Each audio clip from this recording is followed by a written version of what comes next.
tá sendo aqui não conosco a compreender esse aí, dia promédio agosto sabor, FMA tem que stop ku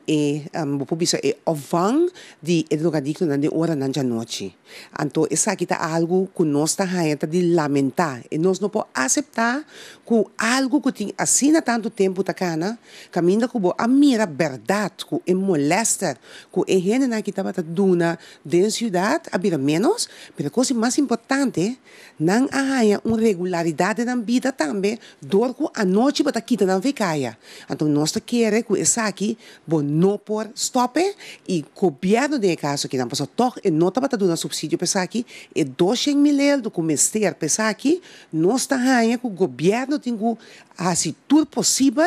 para soro para FMA por ganhar esse aqui para não pôr soro para e nacht of warm nem mele para educadicto aqui.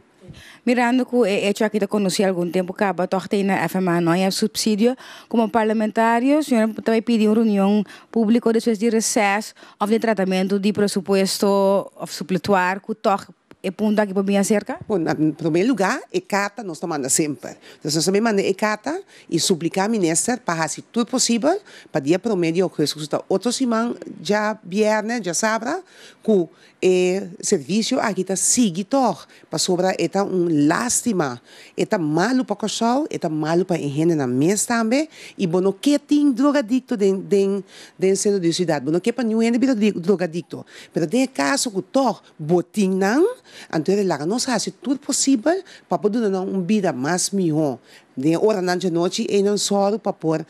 atender com não. Então, essa aqui, 200 mil euros, nós queremos que o ministro, por sacar um caminho de defesa do begroting para atender com esse assunto aqui.